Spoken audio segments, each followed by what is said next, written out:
Hello दोस्तों, नमस्कार। कैसे हैं आप सभी। कल से गुप्त नवरात्रि शुरू हो रही है। आप सभी को आषाढ़ की गुप्त नवरात्रि की ढेरों सारी बधाई।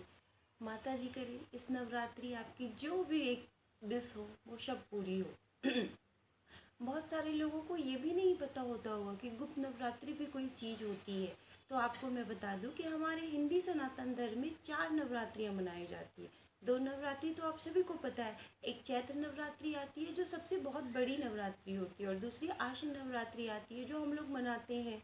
नवरात्रि में दशहरा मनाते हैं, जो राम भगवान ने रावण पे जिस पे विजय प्राप्त की थी। दशमी के दिन, विजयदशमी के दिन जो रावण का पुतला जलता है, ये तो आपको पता ही पता है। इसके अलावा भी हमारे सनातन धर्म में 2 नवरात्रियाँ और मनाई जाती है। एक नवरात्रि होती है आषाढ़ मास की नवरात्रि, जो अभी आषाढ़ मास चल रही है ना, तो इसकी नवरात्रि होती है। आषाढ़ मास में 15 दिन आगे का निकल जाता है, और जब अमावस्या आती है उसके कल होके जो दिन आता है तो वो गुप्त नवरात्रि शुरू हो जाती है। तो जैसे आज अमावस्या है तो कल से गुप्त नवरात्रि शुरू है। यहाँ कल 6 जुलाई आ गई है, जुलाई आ गई, तो 6 जुलाई से 6 जुलाई से 14 जुलाई तक गुप्त नवरात्रि है। 15 जुलाई को दशमी है।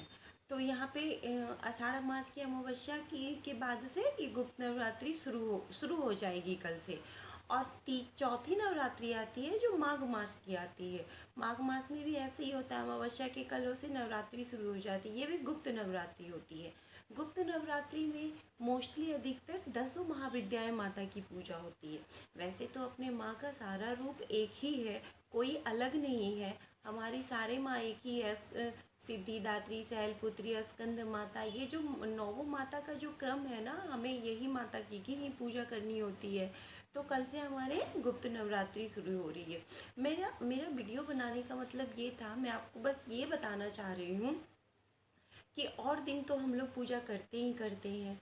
आपको पता है कि जैसे श्रावण मास में विशेष शंकर जी की पूजा होती है। एक्चुअली मेरी तबीयत ठीक नहीं है, गला थोड़ा सा ख़राब है, तो थोड़ा सा बीच बीच में वो थोड़ा सा एडजस्ट कर लीजिए। तो श्रावण मास में जैसे भोलेनाथ की पूजा होती है, गणपति जी आते हैं भादो मास में तो गणपति जी की पूजा होती है। जैसे जन्माष्टमी आती है वैसे विष्णु भगवान की पूजा होती है। कृष्ण कन्हैया नंद गोपाल लाल की पूजा होती है। वैसे ही नवरात्रि में हमारे जगत जननी परम्बे माँ की पूजा होती है। तो नवरात्रि कल से शुरू है। अब नवरात्रि में माँ की तो पूजा होती है, सबको पता ही है। और कहते हैं ना कि अगर नवरात्रि में कोई चीज़ सिद्ध कर लिया जाए तो वो 9 दिन में सिद्ध हो ही जाती है। जैसे राम रक्षा स्तोत्र किसी को पढ़ना रहता है, राम रक्षा कवच पढ़ना रहता है, तो इसको आप ऐसे नॉर्मली कभी हर समय शुरू नहीं कर सकते हैं, लेकिन नवरात्रि के 9 दिन में आप शुरू कर सकते हैं। तो नवरात्रि का जो फर्स्ट दिन आए ना, उससे राम रक्षा स्तोत्र पढ़ना शुरू कर दीजिए, जिससे राम रक्षा स्तोत्र की सिद्धि भी हो जाएगी और आपके जीवन में एक कवच का भी पाठ हो जाएगा। मैं तो हमेशा कहती हूँ कि हर एक इंसान को अपनी ज़िंदगी में जो कोई भी आपके इष्ट हो, आप जिनको भी मानते हो, भगवान विष्णु को मानते हो, माता रानी को मानते हो, भगवान भोलेनाथ को मानते हो, जिनको भी मानते हो, गणपति जी को मानते हो, हमारे हिंदू धर्म में ऐसे हैं कि हर एक भगवान का एक कवच दिया गया। और आप जब वो कवच भक्ति भाव से श्रद्धा से पढ़ते हैं ना, तो आपको उस कवच में श्रद्धा आ जाती है।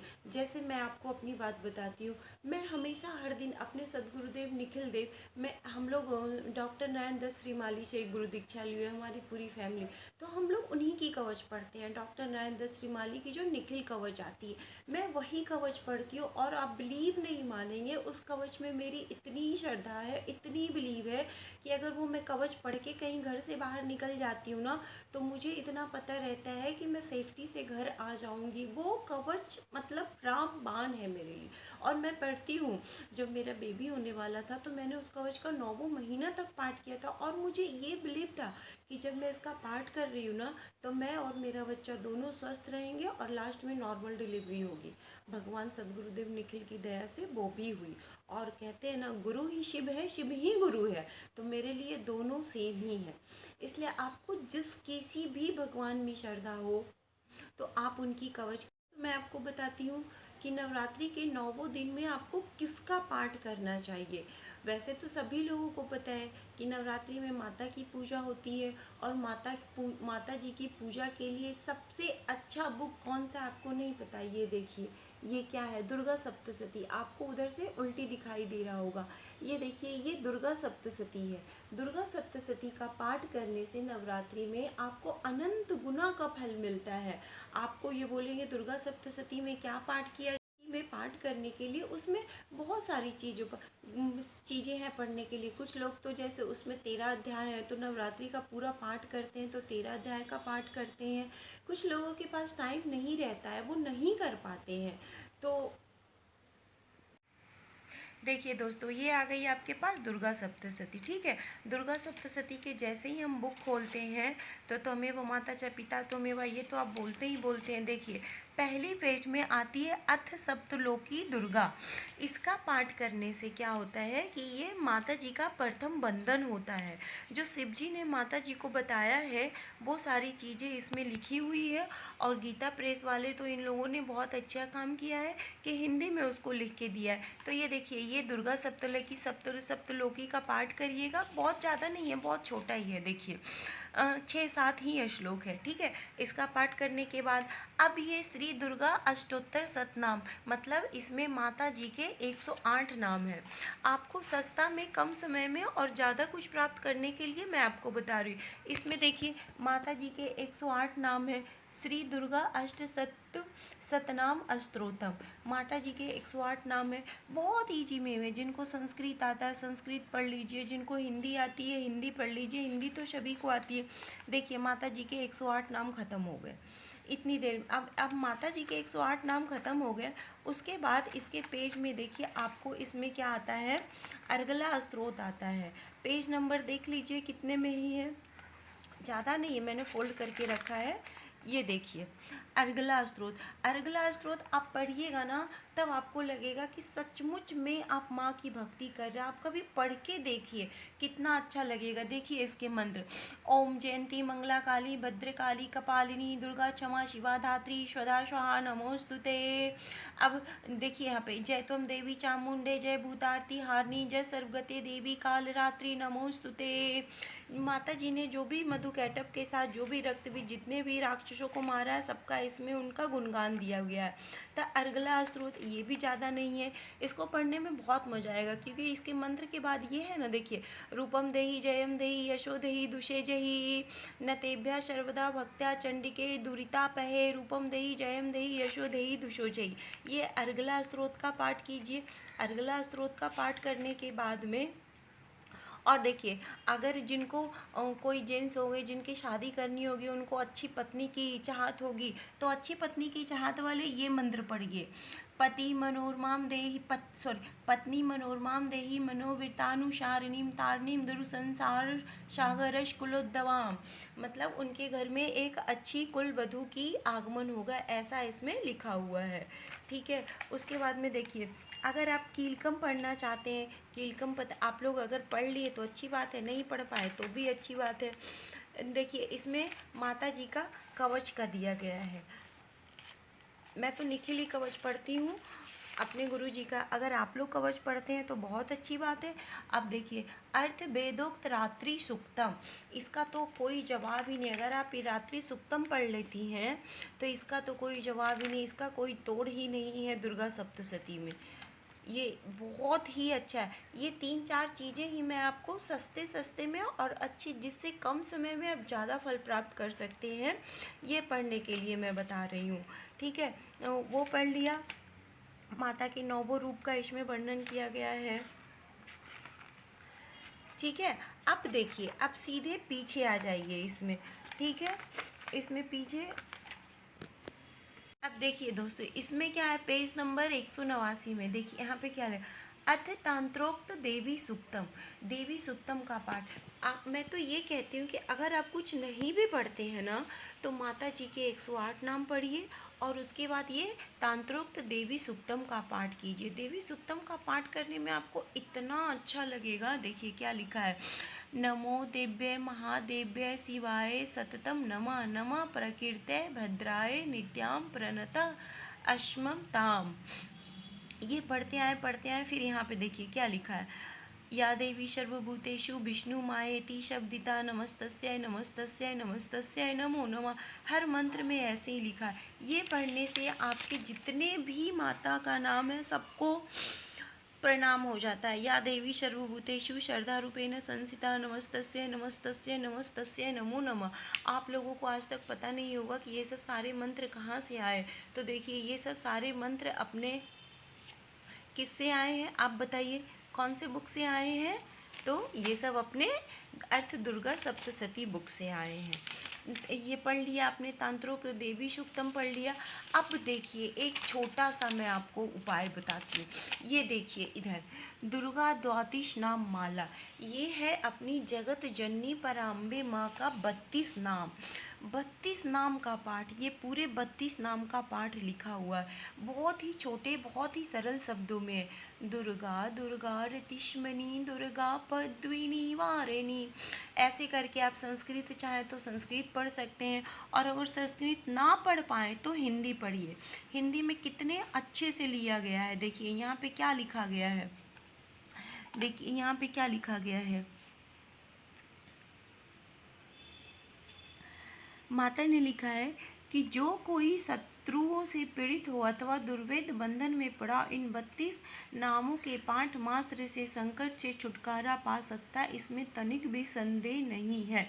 जब जिस चीज़ में संदेह है ही नहीं तो उसमें संदेह करने का क्या मतलब है। ये मत्स्य जी के आपने 12 पाठ किए। और आपको एक चीज़ और मैं, ये देखिए ये क्या, ये सिद्ध कुंजिका स्तोत्र है। सिद्ध कुंजिका स्तोत्र का पाठ आप जरूर से जरूर करें, क्योंकि सिद्ध कुंजिका स्तोत्र ऐसा स्तोत्र है, कहते हैं ना कि अगर आपकी बंद किस्मत में ताला लगा हुआ है तो ये चाबी है। सिद्ध कुंजिका स्तोत्र लिखा भी है, सिद्ध कुंजिका, कुंजिका यानी चाबी।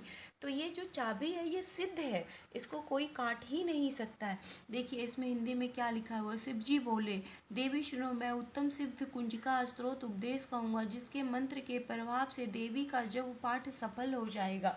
मतलब आप देवी का जितना भी पाठ करती हैं, जितना भी पूजा पाठ जो भी करती हैं, सिद्ध कुंजिका स्तोत्र के पाठ करने से वो सफल हो जाता है। और कहते हैं ना, दुर्गा पाठ का फल ही तब मिलता है जब हम सिद्ध कुंजिका स्तोत्र का पाठ करते हैं। अगर हमने सिद्ध कुंजिका स्तोत्र का पाठ नहीं किया तो समझिए कि फिर कोई भी पूजा कोई भी पाठ करने का कोई फल नहीं मिलता है। बहुत छोटा सा है, यहाँ से शुरू। अगर आप इतना ना भी पढ़ पाएँ तो भी कोई दिक्कत नहीं, क्योंकि इतने में वो बताया गया है कि इसका पाठ कैसे करना है, क्या करना है।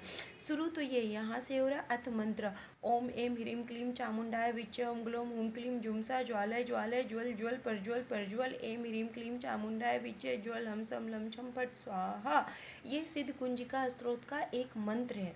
और फिर देखिए यहाँ से शुरू हो रहा है, यहाँ से शुरू होते एकदम छोटा सा ही है। सिद्ध कुंजिका स्तोत्र का इतना बड़ा महत्व है। देखिए शंकर जी ने क्या बोला है, यह कुंजिका स्तोत्र मंत्रों को जगाने के लिए, इसे भक्तिहीन पुरुष को नहीं देना चाहिए। हे पार्वती, इसे गुप्त रखो। हे देवी, जो बिना सिद्ध कुंजिका के सप्तशती का पाठ करता है उसे उसी प्रकार सिद्धि नहीं मिलती है जिस प्रकार वन में रोना निरर्थक होता है। तो सिद्ध कुंजिका स्तोत्र, ये दोस्तों अगर मैं बुक को उल्टा करके बताऊंगी ना तो आपको कुछ समझ में नहीं आया, इसलिए मैंने इसको साइड से रख के मोबाइल पे स्क्रीन पे लेके और मैंने आपको दिखाया है। दुर्गा सप्तशती, आप कोई भी पूजा दुकान में चले जाइए और वहाँ बोलिए कि दुर्गा सप्तशती का मुझे बुक दे दीजिए, तो देखिए वो ऐसा देंगे दुर्गा सप्तशती का बुक। ये भी मैंने न्यू ही खरीदा है, पहले के अलग अलग वैरायटी के बुक थे, अब ये मैं न्यू ही खरीद के लाई हूँ, क्योंकि वो पहले वाले जगह जगह से वो खंडित हो गया था। तो दुर्गा सप्तशती का पाठ कीजिए। अगर आपको कुछ नहीं भी आता है तो दुर्गा सप्तशती में अथ सप्तलोकी दुर्गा का पाठ कीजिए, माता जी के 108 नाम का पाठ कीजिए, अर्गला स्तोत्र पढ़िए, और सीधे आप 32 नाम का पाठ करके सिद्ध कुंजिका स्तोत्र का पाठ कीजिए। अगर आपको ज़िंदगी में कोई परेशानी है, कोई मुसीबत है, किसी प्रॉब्लम में आप ऐसे फंसे हैं जिस प्रॉब्लम से आप निकल नहीं पा रहे हैं, तो आप मेरी बात मानिए।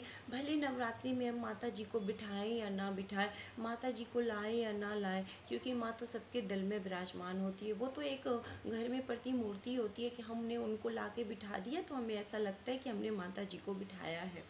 तो आप कुछ करें या ना करें, लेकिन आप एक काम जरूर करिए, पूरे 9 दिन घी का दिया या जैसी आपकी श्रद्धा हो, तिल के तेल का दिया जला के और ये जो सिद्ध कुंज का स्रोत है, इसके 9 पाठ या 11 पाठ पूरी नवरात्रि में 9 दिन एक समय जो टाइम आपको फलित हो, सुबह पढ़ते हैं तो और भी अच्छी बात है, नहीं तो फिर शाम को पढ़िए, जैसी आपकी श्रद्धा हो। जो जॉब वाले हो वो जॉब करने चाहते हो तो नहीं पढ़ पा रहे हो, तो सुबह ना हो पाए तो शाम के समय आप इसका पाठ कीजिए और उस विष को, एक इच्छा को बोलिए कि माँ मेरा ये प्रॉब्लम है, मेरी ये दिक्कत है, प्लीज़ आप इसे ठीक कर दीजिए।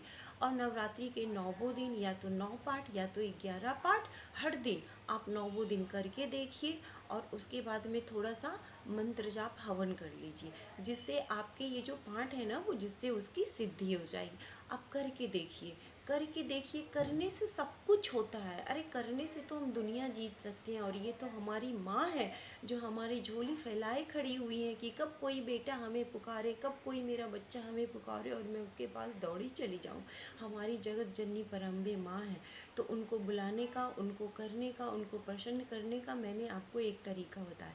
अगर आप इतना भी नहीं कर सकते हैं तो आप एक काम कर लीजिए, आपके पास अगर रुद्राक्ष की माला है, क्योंकि माँ की मंत्र का जाप रुद्राक्ष के माला से ही कर सकते हैं, रुद्राक्ष की माला है तो आप नवान मंत्र का जाप कीजिए, 1 माला, 5 माला, 11 माला, जैसी आपकी श्रद्धा हो। नवरात्रि के 9 दिन आप उसका पाठ कीजिए। माँ करे आपकी हर विश पूरी हो। ये गुप्त नवरात्रि आप लोगों के जीवन में गुप्त गुप्त खुशियाँ लेके आए, सबकी ज़िंदगी में खुशियाँ लाए। पर माता जी शुरुआत हमसे करें, यही इच्छा के साथ आप लोगों को नवरात्रि की ढेर सारी शुभकामनाएं। हैप्पी नवरात्रि।